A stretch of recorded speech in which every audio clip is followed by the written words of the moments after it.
मन करता है कि यहाँ अपना भी एक छोटा मोटा रोजगार हो। मॉनसून में तो यहाँ बड़ा ही खतरनाक सा माहौल रहता है। बहुत सारे लोगों का रोजगार इस यात्रा पे जुड़ा रहता है। जगह जगह पे कचरे के ढेर तो दिखेंगे ही भाई। उस दिन तो यहाँ पूरी भीड़ रहेगी, क्योंकि कुछ दिनों के बाद इतनी शांति तो रहेगी नहीं यहाँ इन पहाड़ों में। सुबह के 9 बजे आज बाहर का माहौल कुछ ऐसा है पहाड़ों का। तो सबसे पहले आप सभी को मेरा प्यार व नमस्कार। मेरा नाम है आलोक राणा और स्वागत है आप सभी का देवभूमि उत्तराखंड के इन खूबसूरत पहाड़ों से।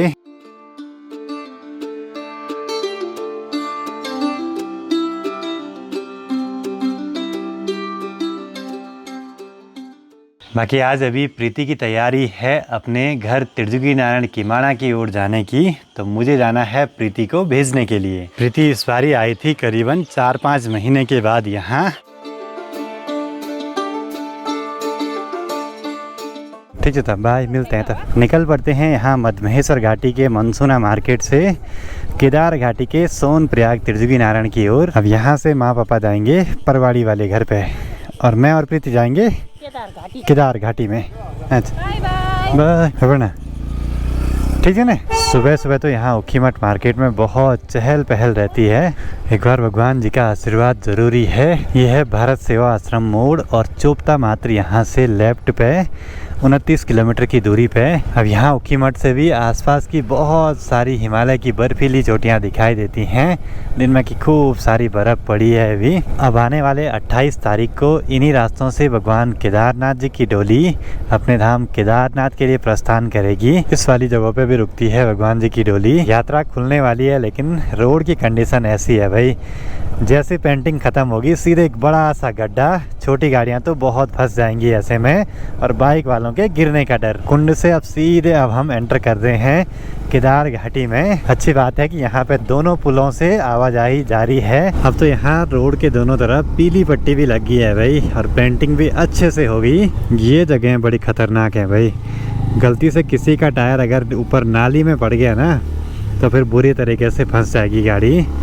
इन चीज़ों पे ज़रा ध्यान देना चाहिए, नहीं तो यात्रा में बड़ी दिक्कतें हो सकती हैं यहाँ। 50 रुपये अभी, 50 रुपये, 50 रुपये।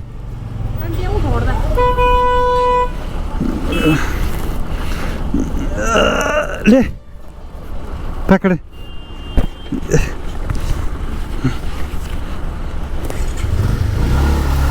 गुप्तकाशी में 50 रुपये मिल गए भाई। गुप्तकाशी मार्केट की भीड़ को देख के लगता है कि यात्रा के टाइम पे बहुत जाम लगेगा यहाँ, क्योंकि इतनी सारी गाड़ियाँ तो यहाँ के लोकल लोगों की हैं। अब फिर जैसे यात्रा चलेगी तब तो फिर कहना ही क्या। और ये सब जितनी भी गाड़ियाँ हैं जिनके छतों में ये सामान बंधे हैं, सब केदारनाथ धाम की ओर निकल रहे हैं। चलो चलो चलो चलो चलो, बॉडी जी सीधे रास्ता लगी हुई है। पता चला भाई का ब्रेक नहीं लगता तब। और परसों हमें इस वाली जगह पे आना है एक सगाई फंक्शन अटेंड करने के लिए। अभी जितने भी घोड़े कच्चर आजकल यहाँ दिखाई दे रहे हैं, सभी कुछ दिनों में निकल पड़ेंगे केदारनाथ धाम की ओर।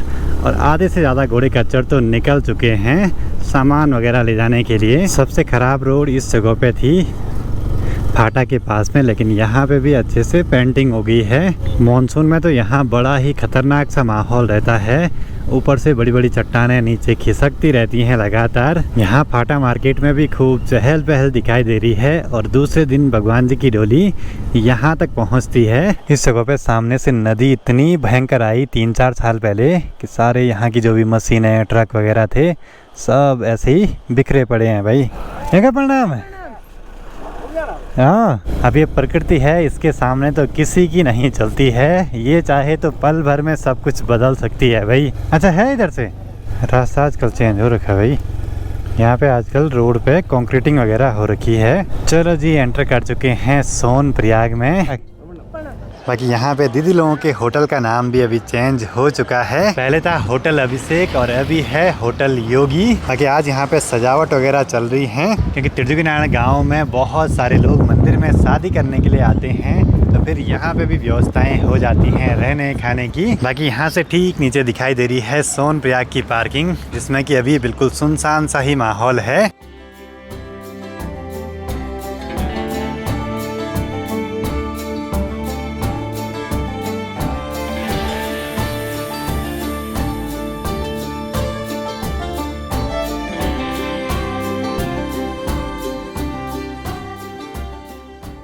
बाकी सोनप्रयाग मार्केट के थोड़ा सा आगे पे है सोन नदी और मंदाकिनी का संगम, और वहीं पास में शटल सेवा की गाड़ियां भी लगी रहती हैं, जिनसे कि यहाँ सोनप्रयाग से गौरीकुंड तक जाना होता है यात्रा के दौरान। अभी इन जगहों पे सुनसान सा माहौल है, लेकिन यात्रा के खुलते ही यहाँ पैर रखने तक की जगह नहीं रहती है।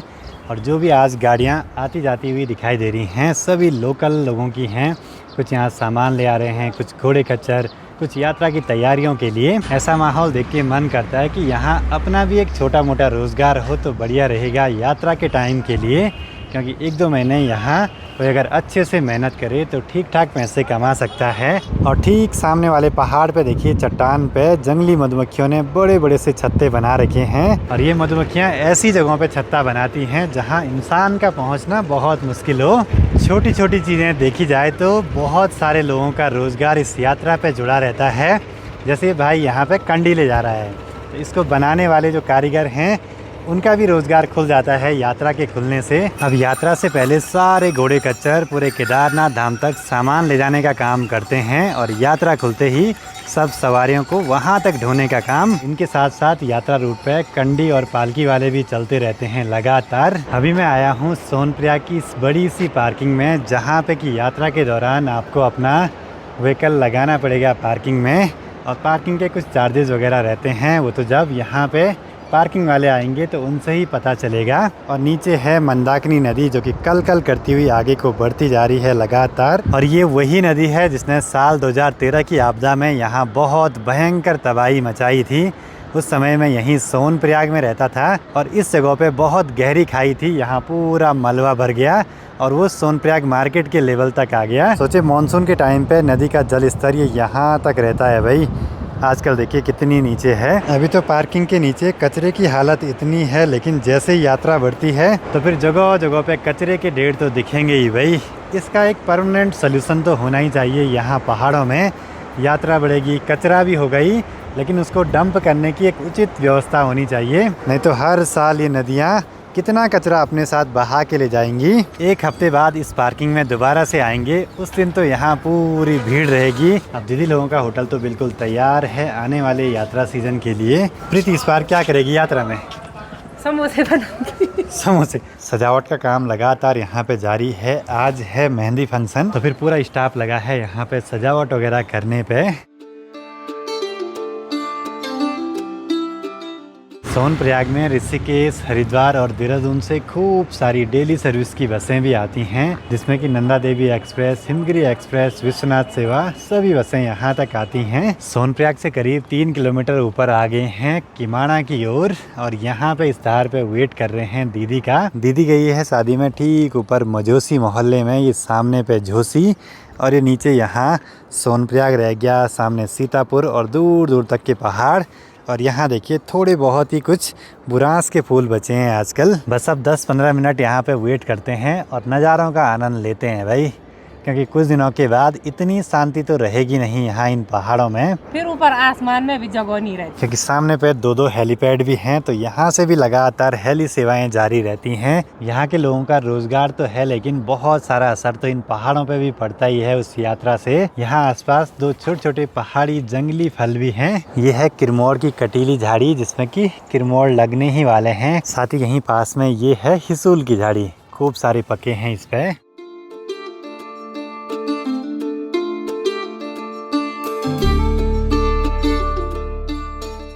बहुत इंतजार कराया भाई इन्होंने, तो करीब 1 घंटे इंतजार करने के बाद फाइनली दीदी भी पहुंच गई है। और ये गई थी शादी में, कौन सा गांव था वो? यहीं पर है मजोसी में। ना वो वीडियो में है वो। अच्छा, वीडियो में पाना गांव। हाँ, बहुत बढ़िया लगा। बाकी अब हमको यहाँ से निकलना है किमाड़ा की ओर। प्रीति को मिले 50 रुपए हैं आज। वो भी जाम में है। जाम में फंसे हुए थे हम। आज से करीब 10-12 साल पहले जब दीदी को यहाँ छोड़ने के लिए मैं आता था ना, तो हम सवारी वाली गाड़ी से आते थे और इसी रास्ते पैदल जाते थे ऊपर से। बाकी यहाँ पे भारत गैस का एक स्टोर भी था, सारा ढह गया भाई, क्योंकि पूरा सिंक जोन है यहाँ। तो दीदी बहुत कमजोर हो रखी, क्या बात है? Thank you. हाँ, भयंकर। मम्मी ऐसे डांट रही थी ना, पता नहीं भले इसके मन में किसने भर दिया कि खाना छोड़ना है। खाना कहाँ छोड़ा मम्मी, वो सैलेड और जो भी मैं खा रही ना, मतलब हेल्दी, उनको खाना ही नहीं समझ रही। मम्मी बोल रही है शादी में सिर्फ एक सलाद मांग रही है भला, और कुछ नहीं खा रही।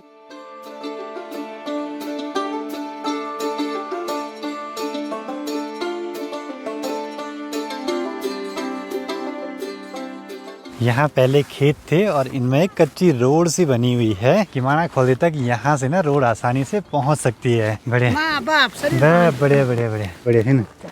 और सामने पे दिखने लगा है किमाना खोला।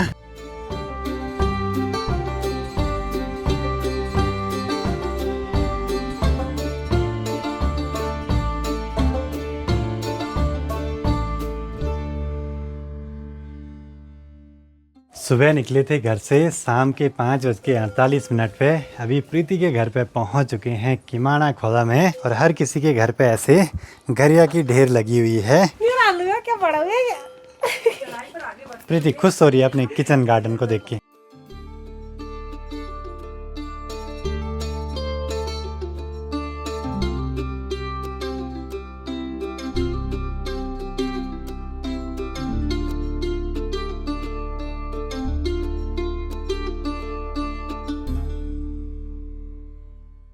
किमाना खोला तो बहुत ही खूबसूरत लोकेशन पे स्थित है। अब तिरजुगी नारायण गांव है ठीक सामने इस वाली धार के पीछे। और अभी सनसेट के टाइम पे बादलों का कलर बहुत ही गजब का हो रखा है। बाकी सामने ये वाली जो घाटी है यहीं से रास्ता जाता है केदारनाथ धाम के लिए। और कुछ दिनों के बाद यहाँ तो सिर्फ हेलीकॉप्टर का ही शोर सुनाई देता है। बाकी अब यहाँ पे आया हूँ, एक दो कुछ काम है। अपने एक दोस्त की शादी भी अटेंड करनी है तिरजुगी नारायण भगवान जी के मंदिर में। शायद परसों है शादी, तो कल मुझे यहीं रुकना पड़ेगा। कुछ काम करेंगे फिर शादी अटेंड करके निकल जाएंगे घर की ओर।